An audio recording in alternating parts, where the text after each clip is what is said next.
Yo les bros, j'espère que vous allez bien, c'est sans doute le cas puisqu'aujourd'hui nous nous retrouvons pour la review du chapitre 994 de One Piece. Profitez-en bien car la semaine prochaine, il y a une pause. One Piece reviendra alors dans 2 semaines après avoir enchaîné 3 chapitres d'affilée, ce qui est plutôt une bonne nouvelle. En attendant, et si vous ne l'avez pas vu, vous pouvez check ma dernière vidéo sur les plus grands power-ups dans l'histoire de One Piece. Elle vous fera peut-être passer quelques bonnes minutes en ma compagnie en ressassant les personnages ayant le plus évolué en 2 ans d'ellipse. Bon, nous avons une review qui nous attend, alors n'hésitez pas à y laisser un petit like si cette vidéo vous plaît, ainsi qu'à vous abonner si ce n'est pas déjà fait. Allez, c'est parti. Une nouvelle qui ravira nombreux d'entre vous, et même moi le premier, la mini-aventure de Gangbadge est enfin terminée. Et oui, après plus d'1 an de calvaire, véritablement, il se trouve que cette mini-aventure se finit comme elle a commencé, dans l'indifférence totale. La Homai Family se retrouve finalement tous ensemble et s'enfuit de Dressrosa en combattant la marine. Nul doute qu'elle devait avoir une certaine importance pour la suite de l'histoire dans One Piece, actuellement il est impossible de le savoir, mais en tout cas je suis bien content qu'elle soit terminée. Est-ce parce que je ne suis pas un grand fan de Badge et ce qui l'entoure, ou par le manque de mystère et de grosses révélations durant cette mini-aventure? Ben je ne sais pas vraiment, je pense que c'est un petit mélange des deux. Il est vrai que généralement les mini-aventures ont toute une importance dans l'histoire ou apportent une certaine forme de mystère, chose qui n'a visiblement pas été le cas. L'une des seules véritables raisons me poussant à penser qu'elle réservait encore quelque chose pour l'histoire principale est la résurrection de Pound que l'on pensait mort. Pedro ayant été tout comme lui l'une des présumées morts de Whole Cake Island, alors sa présence serait là pour sous-entendre que le mentor de Carotte soit éventuellement revenu des enfers. C'est totalement théorique, mais quand on voit un moment aussi émouvant que la mort de Pound être balayé d'un revers de la main après sa réapparition dans les mini-aventures, eh bien on peut s'attendre à tout. Le chapitre s'enchaîne instantanément après la fin du précédent. Rappelez-vous, alors que les 9 fourreaux rouges marquaient leur suprématie sur Kaido et gagnaient un avantage non négligeable, l'éveil du dragon fut plus terrible que prévu. Après s'être relevé des attaques consécutives des samouraïs, Kaido n'avait pas subi tant de dégâts que ce que cette scène légendaire laissait supposer. Sa réputation et son endurance reconnue de tous n'étaient pas usurpées, l'empereur aux 100 bêtes paraît invulnérable. En guise de contre-attaque, il lança un rugissement générant des lames d'air traduites comme étant invisibles dans la version originale anglaise, marquant encore plus la menace et la terreur de ses compétences, expliquant pourquoi Kiku n'a pu les esquiver, perdant ainsi son bras. Bien que cette fin de chapitre fût tout ce qu'il y a de plus stressante et dramatique, la réaction de Kiku ira adoucir nos esprits tourmentés depuis une semaine. Kinemon utilisera ses pouvoirs flamboyants avec sa technique Kitsunebi Ryu, générant une flamme pour cautériser la plaie sanglante de Kiku. Le chef des fourreaux rouges aura à peine fini son intervention que Kiku sera déjà sur pied, katana en main, prêt à reprendre la bataille comme si de rien n'était. Ce n'est donc pas sur l'état plutôt rassurant de Kiku que je voudrais m'arrêter, mais sur la technique de Kinemon.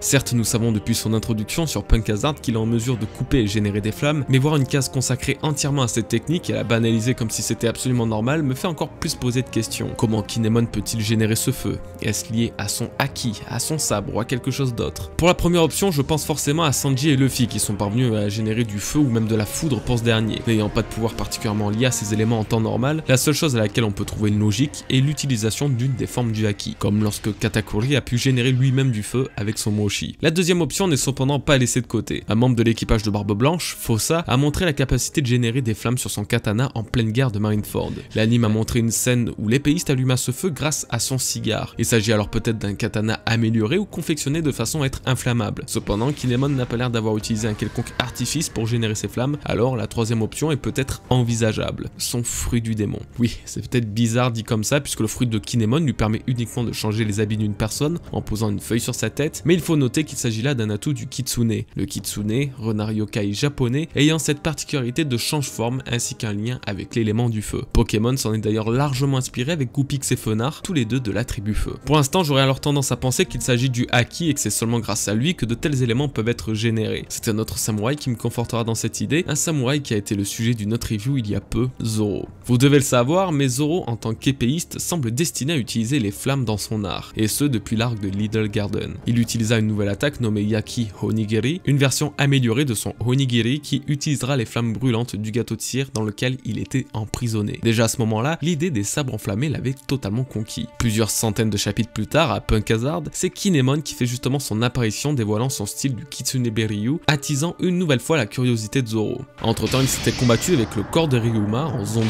et lors de son attaque finale, était parvenu à l'enflammer d'une façon assez mystérieuse et toujours inexpliquée pour le moment. Et pour finir, finir, eh bien Sanji et Luffy utilisent déjà le feu dans leur technique, manque plus que Zoro adopte le même style que Kinemon et le Monster Trio enflammé sera alors au complet. Je vous laisse le lien d'une de mes anciennes vidéos si vous souhaitez voir plus d'arguments au sujet des futures techniques de Zoro, je voulais simplement étoffer cette parenthèse sur Kinemon. Reprenons le cours du chapitre. Kaido reprend finalement sa forme normale et tient un discours des plus étranges mais aussi émouvants sur la mort. Nous en parlions dans la review précédente, mais l'empereur poursuit inlassablement une quête d'autodestruction cherchant à mourir par tous les moyens. Envieux des plus grands tels Roger et Barbe Blanche qui ont disparu de façon honorable et glorieuse puisque la mort, d'après lui, complète la vie d'un homme. Il ne l'a pas mentionné mais la mort d'Oden l'a également marqué. Cette mort qu'il considérait comme remarquable il y a 20 ans a dû augmenter en lui l'admiration qu'il portait pour le seigneur des Kozuki. C'est là où j'ai eu une sorte de vision d'un Kaido mourant, repenti et heureux de savoir qu'il sera enfin un homme complété et libéré des chaînes que nous ne connaissons pas encore et qui sont à l'origine de cette quête de la mort. Tout comme Roger et Barbe Blanche, dans leur disparition ont respectivement lancé et relancé la quête du One Piece, alors celle de Kaido pourrait également avoir un lien avec la poursuite de ce trésor légendaire. En tout cas, c'est une belle ironie que dans One Piece, alors que chacun vit pour un rêve, Kaido, lui, est le seul semblant rêver de mourir. Retour à l'intérieur d'Onigashima. La terrible pandémie créée par le chef-d'œuvre de Queen fait un véritable massacre dans les rangs des samouraïs. Pas seulement puisque même les sbires de Kaido et ceux d'Orochi en sont victimes. Sans surprise, la cruauté des calamités ne fait aucune distinction entre alliés et ennemis. Un personnage un peu plus important et connu que les autres est infecté par les balles de Queen. Omasa, l'un des boss Yakuza libéré de la prison du Don, est rongé par ce virus prenant petit à petit le contrôle de ses membres. Avant de risquer d'être totalement hors de contrôle et de ne pouvoir répondre à ses propres actes, le Yakuza prend la position du seppuku. Avec l'honneur d'un samouraï, il préfère alors se donner la mort. Cet acte peut être évité seulement avec un remède que Chopper ne pourra semble-t-il pas créer avant plusieurs heures dans une situation de guerre. C'est pourquoi une autre solution s'impose, récupérer le potentiel antidote détenu par Queen, lui étant le créateur de ce virus. Bien sûr, ça n'aurait pas été chose aisée si Queen l'avait gardé sur lui. Étonnamment, il préfère le confier à Apu qui sera alors chassé pour le bien précieux qu'il garde sur lui, pouvant ainsi soigner plusieurs vies. Évidemment, si c'était la calamité qu'il avait gardée, le challenge aurait été réel et entier. Oda valide une fois de plus l'idée qu'il réserve à King et Queen un traitement particulier puisque le combat contre eux aurait pu commencer il y a déjà bien longtemps. Il préfère mettre en avant Apu qui sera défait bien plus rapidement qu'une calamité, pouvant ainsi récupérer l'antidote et soigner toutes les victimes en moins d'une heure. Je me demande alors si Queen a réellement donné le bon antidote à Apu, ou s'il ne s'agit pas d'une diversion, gardant sur lui le véritable remède à cette maladie. Quoi qu'il en soit, le prochain combat décisif aura lui lieu très bientôt.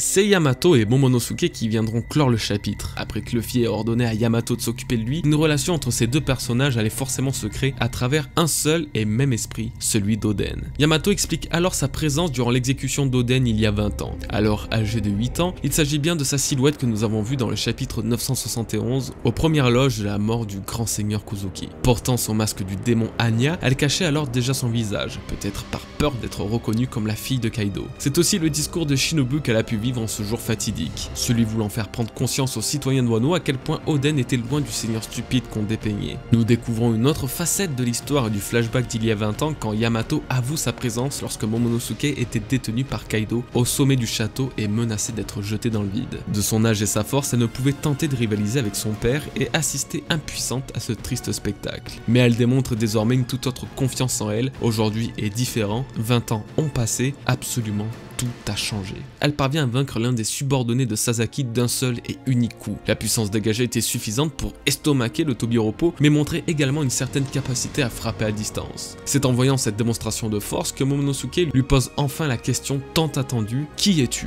Un peu plus tôt, tu as utilisé le nom de mon père. Ce à quoi le démon protecteur répond « Je suis Yamato et je mourrai pour toi ». Tout comme avec son père, la notion de mort a une certaine symbolique ici qui sera loin de l'égoïsme de Kaido quand Yamato, elle, se sacrifie pour protéger Momonosuke. Peut-être est-ce une chose qui fait défaut à Kaido, peut-être qu'il rechercherait quelque chose qui méritait d'être protégé au point d'en mourir. Peut-être que lui-même n'a pas pu sauver la vie d'un être cher et c'est ce qui le ronge, qui sait. Après tout, comme chaque méchant de l'univers de One Piece, Kaido doit avoir sa part de sensibilité et de tragédie, expliquant ainsi comment et pourquoi il en est arrivé à être ce qu'il est aujourd'hui. Yamato aurait alors une place de choix au sein du flashback de son père, risquant de devenir d'un moment à l'autre. Kaido lui dévoilera alors cette part sombre de lui et du traumatisme qu'il a dû vivre pour vouloir tant mourir.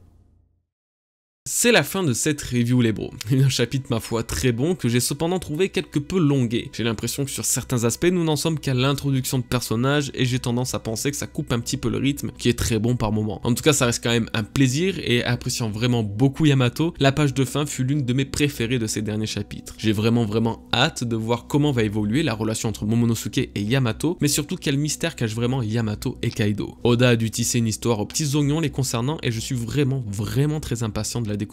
De notre côté, j'espère que nous nous retrouverons très vite pour une nouvelle vidéo les bros. Merci à tous ceux qui me soutiennent, portez-vous bien, faites bien attention à vous et vos proches. Peace les bros.